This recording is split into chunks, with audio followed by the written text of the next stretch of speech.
This is chapter 8. Igbo English code mixing. When I get to card you.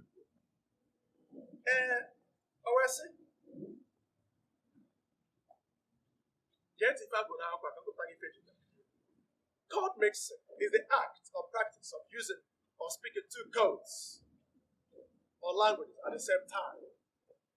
Igbos do this a lot with English. And in so doing, they make wrong use of some of the English they mix with Igbo. Some of them are treated below. Code mixing is the act or practice of using or practicing two codes or language at the same time. Igbos do this a lot with English. And in so doing, they make mistakes or make wrong use of some of the English they mix with Igbo. Get it once again. With surprise. Igbo got singing. With surprise and surprising. Igbo got singing. Adam surprised. No, Adam surprised. Adam surprised. Bad code mixing. Adam surprised. On the wrong. They hang up the correct one. Adam surprised. Adam surprised. No D. Wrong. Adam surprised. Correct. Leozo.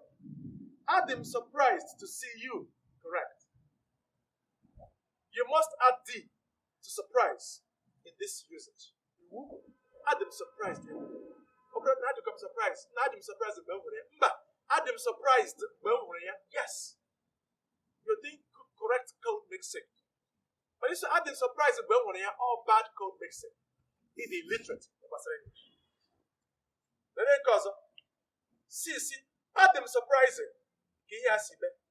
Adam surprising. Correct. You must add ing to surprise here. Can I get? Adam. Adam surprised. Adam surprising. What does that say? Again. Adam surprising. Adam surprised. I gotta suppose. No, don't suppose. How do I suppose? You suppose you've got, you're so rubbish. I swear. They hear you. You suppose, Emma, they got bomb. You suppose Emma, they got bomb. That's not a wrong code mixing. Don't use suppose in this way at all. Say it completely in Igbo. Thus, or you can say or the suppose nigga go without Hebam. Or the suppose nigga go without Hebam. That's not the wrong. Add D to suppose. Thus, or the supposed nigga go without Hebam. That's the right thing. We need to go to you. Or simply say, or the proper or right nigga go without Hebam. Proper code mixing. Or the proper or right nigga go without Hebam. You can just or the supposed nigga go without Hebam. As for now, I don't suppose. Now, is it supposed to be? You are supposed. You cannot use suppose without are or is or any of the final forms of be. Or the supposed nigga, or the supposed question. Can we get some beginners with Swahili? We see question nigga now by you. You're supposed to tell me bad English. You are supposed to tell me good English. Number 3, we see orange. I was saying, I tried to just say, what is wrong in using orange in Igbo English code mixing?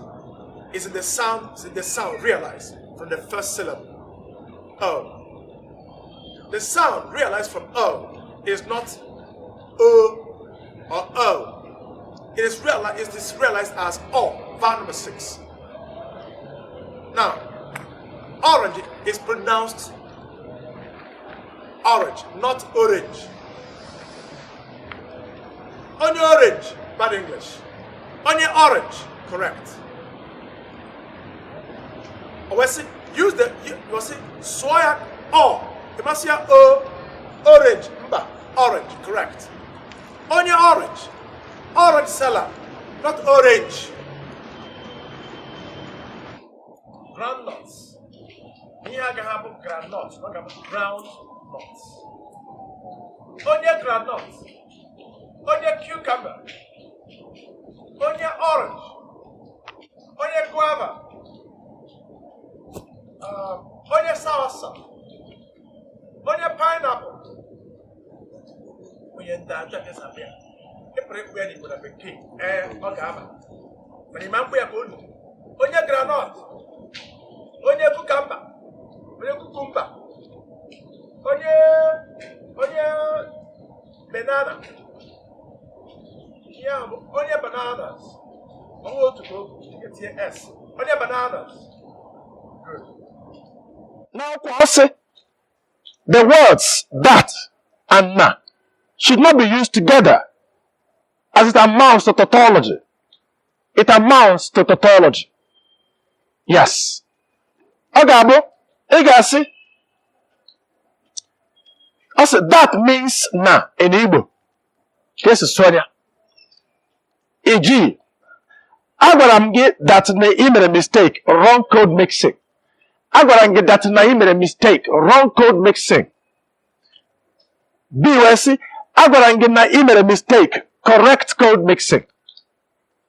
Agwaram gị na ị mere mistake, correct code mixing. C wee sị, agwaram gị that ị mere mistake, correct code mixing. Agwaram gị na ị mere mistake, correct. Agwaram gị that ị mere mistake, correct. Manasana, agwaram gị that na ị mere mistake, mba, or bad English, or bad Igbo code mixing. Or bad Igbo English code mixing. D wee sị, m ga-abịa with my car. Yeah, bad English. Bad code mixing. M ga-abịa with my car. Mba, aga m eji moto m bịa onye chọrọ ịsụ.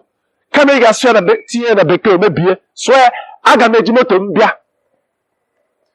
Mana ọ ga-asụ na bekee ọ ga-ahụ, I will come in my car.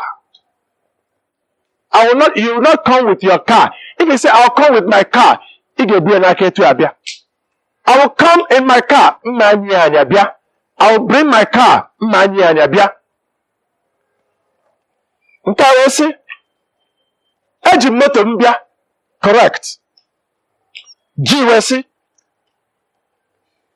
phone ya dị switch off. Phone ya dị switch off. Emene ya phone ya dị switch off. Ị ga-eme ya phone ya dị switched off. Esu ya n'ezigbo bekee ọ bụrụ, his phone is switched off. Phone ya ma dị switch off, switch off. Phone ya ga-adị switched off. E wee sị, phone ya dị switched off. Okay. H will say, now the correcting gabo, phone ya dị switched off, that code mixing. I will say, enwere m 2 missed call. Yeah, bad code mixing. Enwere m 2 missed call. Mba, ọ ga-abụ, enwere m 2 missed calls. I have 2 missed calls. Na bekee. Code mixing, Igbo English together. Enwere m 2 missed calls. Kwụsịsị, na enwere m 2 missed call. Chapter 9. I will say, comparison and translation of Igbo personal pronouns to English. Comparison and translation of Igbo personal pronouns to English. Then Tifoku, or say, note, say, when you can do something, or when you are doing something, you are in the subjective case. Mgbe ị na-eme ihe eme, ị ga-abụ subject. Mgbe a na-emere gị emere, ị bụ object. Ọ na-eme gị eme, a na-eme gị, ị bụ object. Gị na-eme eme, ị bụ subject. When again, that is, you are the subject. But when you are receiving something, or receiving the action of a verb, you are in the objective case, or that you are the object, as in, 1. Ichene ma ihe karịa m. Wene ya. Ichene ma ihe karịa m. Ọ ga-abụ, Nigerian English ga-asị gị, do you think you have more sense than me? Do you think you have more sense than me? Enwere m sense, ị nwere sense. When we are to compare each other, we compare each other as subjects, not as objects. Yeah, man. And they use me as object. Sorry, subject. And they use me as object. So you guys say, it's an in my hair carry the in my ear, in my ear subject, subject. When you compare two of us, do you think you have more sense than I have? Do you think you have more sense than I? Normally, I. How can I say, do you think you have more sense than I? Amatia have. Do you think you're taller than I am? Or do you think you're taller than I? I am taller than her. Bad English. I am taller than she. Correct. I am taller than him. Wrong. Americans that's so good by an answer. I am taller than he. He is tall. I am tall. She runs faster than I run. I run. She runs. We are subjects. So when you are running, you are taking the action. When I'm running, I'm taking the action. You will not say, you run faster than I. Or you say, you run faster than I do. The same thing you're saying. You are not taller than me. Mba. You are taller than I. You are not better than her. You are better than she is. She is good, you are good, but you're better than she is. That's it. In my Hekariam, do you have more sense than me?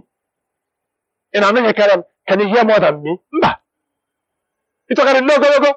Are you taller than I am? When I car, Adato logo. Manadi mogologo carrier. Adato logo. Manadi mogologo carrier. Ada is tall, but I am taller than she or she is. Okay, but I am taller than her. That's bad English. You only name it mother name me. He name me a neighbor subject. When you name a subject. If you want to compare the two, you compare them as subjects, not as objects. That's my point. Good.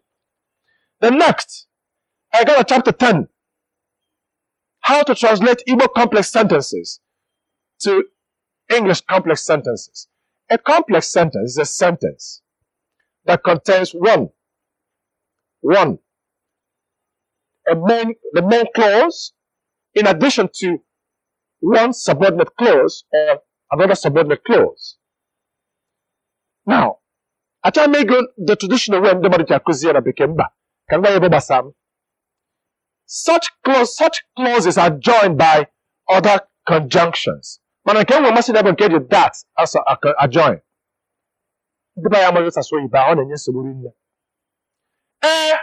American, they are French. They are French. American, but the main clause. They are French subordinate. Did you join us? I didn't know that you speak French. I know it's a for Gab. I said, also, a complex sentence is a sentence that contains one independent clause and one or more dependent clauses. Also, a complex sentence is a sentence that contains one independent clause, your main clause, and one or more dependent clauses. The rule is, and because you are referring to something or an act completed in the past, that both the dependent and the independent clauses must each contain simple past tense.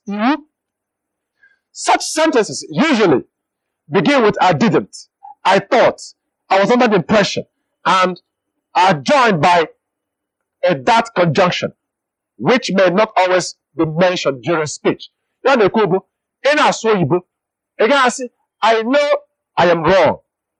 But I know I am wrong. I know that I am wrong.